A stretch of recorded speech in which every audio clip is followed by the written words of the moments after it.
C'est trop beau pour être vrai. Ça peut arriver aux autres. Je vois que ça arrive aux autres, mais à moi, c'est pas possible. Mais c'est quelqu'un qui est flamboyant, qui a une personnalité forte, qui a une originalité, qui a de l'élégance, qui a de la finesse, qui a de l'intelligence. C'est leur croyance limitante.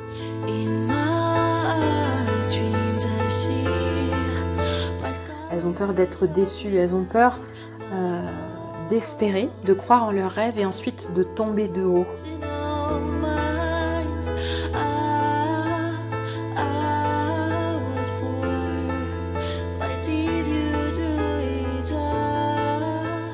On a vu dans la première vidéo que les tortues ont plutôt tendance à se replier et à être déprimées du fait de ne pas réussir à faire aboutir leur projet, de ne pas réussir à trouver le bonheur qu'elles cherchent dans la vie, de ne pas réussir à ouvrir ces portes qui sont fermées devant elles en permanence.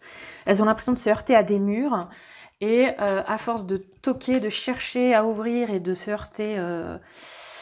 heurter au verrou, elles finissent par se décourager, baisser les bras et perdre confiance en elles, etc. Donc, dans la deuxième vidéo, on est allé regarder quelles sont leurs peurs, de quoi elles ont peur, ces tortues, et on a eu la surprise, peut-être, de découvrir que ce dont elles ont peur, c'est en réalité de révéler au grand jour leur potentiel, puisqu'on a vu qu'elles sont bourrées de talent, ces tortues. On a vu qu'elles ont une personnalité un peu hors du commun, elles ont des richesses à l'intérieur d'elles, elles ont une personnalité forte, ce sont des personnes visionnaires qui ont une capacité de leadership important. Mais tout est bloqué, tout est caché, tout reste bloqué à l'intérieur et elles ont peur de révéler au grand jour, de mettre en lumière ces talents, cette force. Elles ont peur de sortir de leur carapace et de s'exposer. Pourquoi ? Et on est là aujourd'hui pour répondre à la question « Pourquoi ont-elles peur de se montrer au grand jour ? Quel est le danger pour elles ? Si elles révélaient tous ces talents qu'elles ont à l'intérieur d'elles, quel serait le danger potentiel ?» Et pour cela, je vous ai tiré 2 cartes. Aujourd'hui, la première carte, on va la retourner. C'est une carte du Dark Mirror qui est, je pense qu'on doit dire Masquerade en anglais, je ne sais pas trop. Mais vous voyez, quand on regarde cette carte, c'est très intéressant parce qu'on voit, un personnage qui est abattu. On voit un personnage flamboyant. Il a un costume je ne sais pas si c'est un costume de carnaval ou j'en sais rien, mais c'est quelqu'un qui est flamboyant, qui a une personnalité forte, qui a une originalité, qui a de l'élégance, qui a de la finesse, qui a de l'intelligence, de la sensibilité. On voit tout ça qui se dégage de ce portrait, mais il a le regard tourné vers le bas, il a le visage fermé, et on le sent abattu, on le sent profondément abattu, profondément découragé et profondément pessimiste. Alors, pour moi, ce que cette carte signifie, en quoi elle parle des tortues, moi je crois que ce qui déprime profondément les tortues, c'est leur impression que tout ce dont elles vont rêver, tout ce à quoi elles aspirent pour se sentir vivantes, heureuses, joyeuses, leur est refusé. Quoi qu'elles fassent, rien ne marche, tout échoue. Quoi qu'elles fassent, elles se heurtent à des murs. Et je crois que cette carte Masquerade, elle parle du fait que peut-être ce à quoi elles rêvent n'est qu'une illusion. Peut-être que toutes les envies qu'elles ont au fond d'elles ne sont pas du tout amenées à se réaliser. Peut-être que c'est vain et qu'il n'y a rien à faire. Et ça explique la lourdeur du personnage, ça explique, on sent son regard qui est tellement fort et lourd et tellement désabusé, tellement fermé, vous voyez. Moi je crois que les tortues, elles ont peur que leur rêve ne puisse être qu'irréel. Elles ont peur d'être déçues, elles ont peur d'espérer, de croire en leurs rêves et ensuite de tomber de haut. Elles ont peur que ce dont elles rêvent et qui pourrait arriver leur soit immédiatement retiré. Vous voyez que ça puisse pas durer. C'est trop beau pour être vrai. Vous voyez, pour moi, cette carte, elle me fait penser à ça. Je crois que cette carte nous dit ce à quoi rêvent les tortues, c'est trop beau pour être vrai. En tout cas, c'est ce qu'elles se disent. On est d'accord que c'est pas forcément la réalité. C'est leur croyance limitante. C'est leur expérience profonde. C'est les expériences douloureuses qu'elles ont faites qui les ont amenées à penser ça. Ce qui amène un pessimisme profond, évidemment. Puisque si tout ce qui peut me rendre heureux et vivant, je suis condamnée à ne pas l'avoir, et ça ne peut pas m'arriver, ça peut arriver aux autres, je vois que ça arrive aux autres, mais à moi, c'est pas possible. Il y a quelque chose qui fait que j'ai une sorte de malédiction qui fait que pour moi, c'est pas possible. Et moi, je crois que les tortues, elles ont peur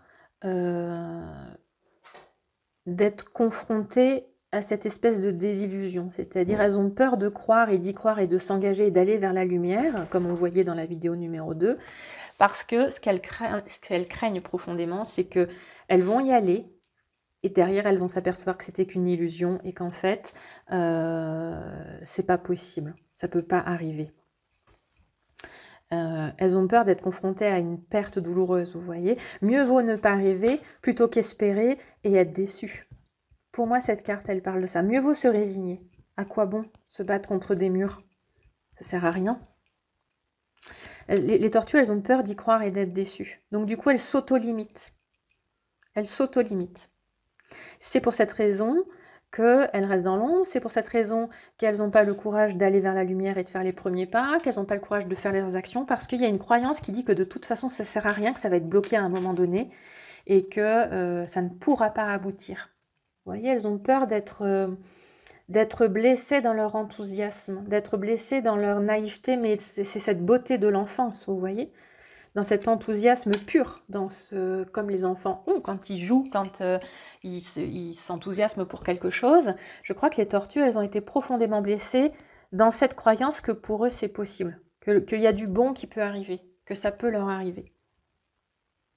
Elles ont peur d'être cassées, elles ont peur d'être humiliées, elles ont peur peut-être d'être moquées, qu'on vienne moquer leur sensibilité, qu'on vienne moquer leur enthousiasme, qu'on vienne moquer leur créativité.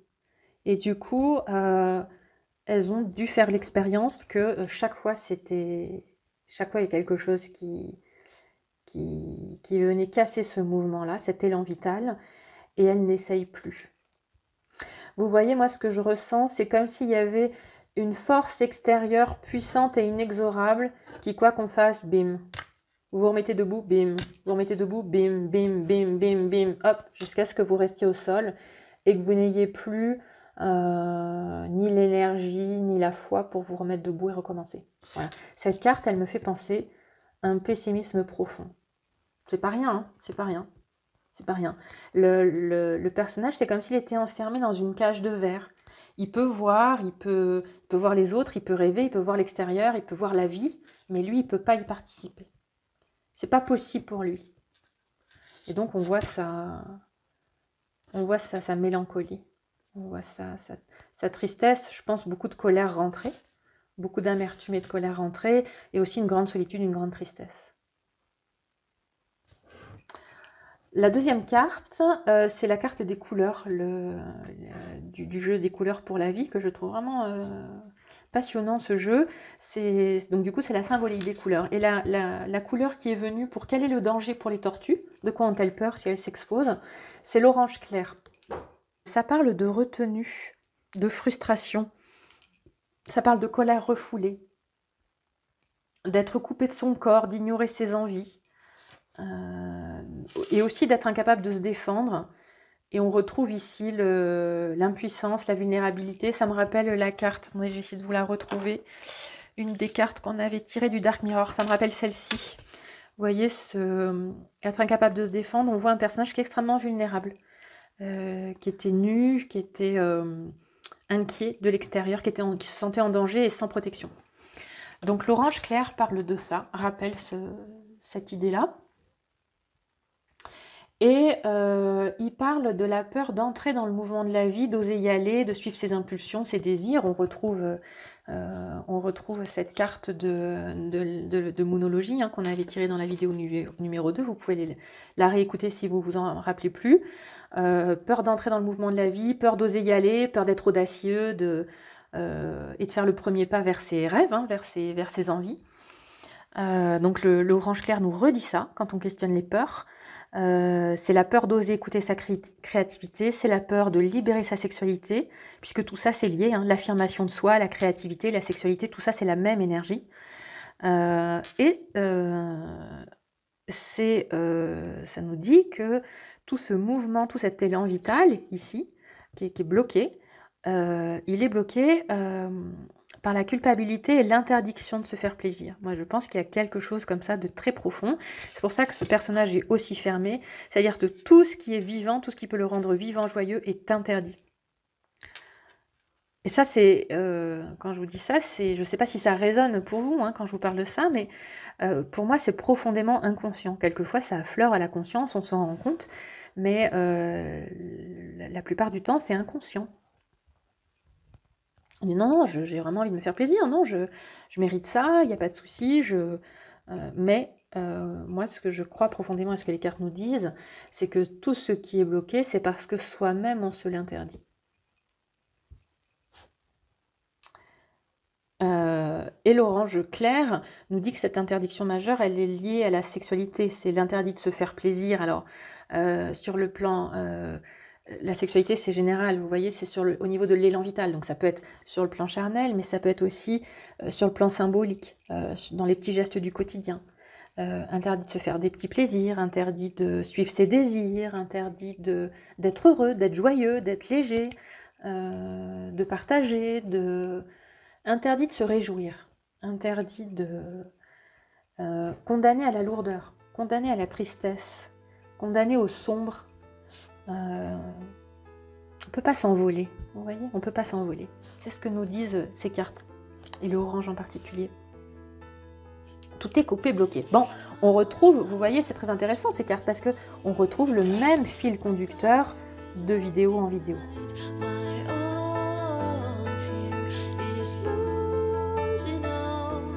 Le danger, c'est qu'on va y croire, essayer d'y aller, donc du coup, s'exposer et se rendre vulnérable, exposer son enthousiasme, exposer sa vulnérabilité, et on va être cassé par quelque chose de très puissant qui va nous clouer au sol. Poum, vous voyez. Et ça, c'est extrêmement douloureux. Et du coup, on ne peut pas se prendre des coups comme ça à longueur de temps. C'est extrêmement épuisant, on met douloureux, on met du temps pour s'en remettre. Et ensuite, chat échaudé craint l'eau froide. C'est-à-dire que quand c'est arrivé, ensuite on est extrêmement anxieux que ça puisse recommencer. C'est tellement traumatisant et douloureux qu'on n'a pas envie de se prendre des bâches comme ça à longueur de temps. On n'est pas capable d'y résister, de se remettre debout. Donc du coup, par protection, on se replie. On n'y croit plus, on n'essaye plus. Parce qu'on a l'impression qu'il y a une force tellement puissante à l'extérieur qui nous tire vers le bas et qui nous met KO. Et ces cartes nous indiquent que tout ça, c'est lié au processus d'adolescence. Vous voyez, l'adolescence, c'est le moment où la sexualité s'éveille, c'est le passage vers la vie adulte, c'est le moment où on s'élance hors du nid, comme on en parlait dans les cartes, dans les vidéos précédentes. C'est le moment où on a accumulé suffisamment d'expérience, de connaissances, de compétences, de confiance en soi pendant toute la phase d'enfance, quand on était à l'abri dans le cocon familial, qui fait qu'on est prêt à s'envoler. Et donc, chez les tortues, c'est ce passage-là qui est bloqué. C'est ce passage de l'enfance à l'âge adulte. C'est ce passage de l'adolescence qui est bloqué. Il y a quelque chose qui empêche de devenir adulte, qui empêche de devenir autonome. On l'a vu dans la vidéo numéro 1. Il y a quelque chose qui empêche de vivre sa propre vie loin de ses racines. Il y a quelque chose qui nous empêche de couper le cordon. On est rattaché à nos origines et on n'a pas le droit de s'envoler, de quitter le nid. On n'a pas le droit de laisser ses désirs, ses impulsions, sa créativité, sa personnalité s'exprimer. On reste dépendant, on reste dans l'ombre, on garde une vie en demi-teinte. J'arrive pas très bien à exprimer ce que je veux dire. On ne peut pas exposer ça au grand jour. On doit rester caché. Vous voyez, toutes ces potentialités-là, qui normalement devraient se déployer joyeusement dans la vie, doivent rester cachées. Et moi, mon hypothèse par rapport à ces cartes-là, moi ce que je comprends de ces cartes, c'est qu'elles nous disent qu'il y a une loyauté familiale, inconsciente, qui nous oblige, qui oblige les tortues à rester un enfant sage, qui est loyal, qui ne quitte pas ses parents. Et c'est ce dont je parle dans le complexe de la tortue, mais c'est intéressant de tirer ces cartes qui nous disent ça, qui nous disent que le passage à l'âge adulte, il est compliqué chez les tortues, il est bloqué par des interdictions. Une tortue, c'est un enfant qui s'envole pas du nid, qui quitte pas ses parents et qui réprime donc, qui est obligé donc de réprimer son élan vital et sa sexualité. D'où la fermeture du personnage. Il est coupé de la vie, il peut pas aller dans l'élan de la vie. Vous voyez. Et le danger, pour répondre à la question, c'est que s'il y va, de toute façon, il va être cassé. Il y a quelque chose qui fait qu'il va être cassé. Et donc, ça va le blesser profondément, ça va le mettre à terre, ça va l'épuiser, et de toute façon, il a l'impression que c'est plus fort que lui. Il a tout ce potentiel en lui, il a toute cette richesse, il a énormément de choses à libérer, mais c'est pas possible. Et s'il y va, il va se prendre une claque, très très forte, très profonde, très douloureuse. Donc du coup, il y va plus. Voilà ce que je comprends de ce que les cartes nous disent concernant les peurs de la tortue et ses blocages. Voilà, c'est pas jojo, hein, on rentre dans les ombres. Vous voyez, là, on rentre vraiment dans la lourdeur de ce que les tortues vivent au quotidien. Et j'espère que ça vous fait du bien, les tortues, d'entendre ça, parce que ça vous explique que ce qui vous arrive, c'est pas de la gnognotte, c'est pas que vous êtes paresseux, c'est pas que vous n'êtes pas doué, c'est pas que vous faites pas ce qu'il faut, non. C'est qu'il y a des forces inconscientes extrêmement puissantes qui vous maintiennent cloués au sol et qui vous ligotent et qui vous enferment et vous empêchent d'être libre et d'exprimer votre talent. Et donc ça, c'est hyper intéressant de comprendre ça. Alors, on arrive à la fin de cette troisième vidéo. Ce que je vous propose d'aborder dans la quatrième vidéo, c'est de quoi les tortues ont-elles besoin? Qu'est-ce qu'elles ont besoin de faire? Qu'est-ce qu'elles ont besoin d'opérer comme changement dans leur vie pour dépasser ces blocages, pour se libérer de ces blocages, pour se libérer de cette interdiction, de cette lourdeur? Qu'est-ce qu'elles ont besoin de faire? Qu'est-ce qu'il faut qu'elles fassent pour se libérer de ces chaînes invisibles qui les clouent au sol? Voilà, je vous propose qu'on se retrouve dans la quatrième vidéo pour questionner les cartes là-dessus. Voilà, j'espère que cette vidéo vous a plu. N'hésitez pas à liker, à partager, à commenter. Faites-moi vos retours, dites-moi si ces vidéos vous intéressent, si vous vous reconnaissez, si ça fait écho. Voilà, mettez vos commentaires. Je les lirai avec intérêt et je vous répondrai. Je vous dis bye bye et je vous donne rendez-vous très vite pour la vidéo numéro 4. À très vite.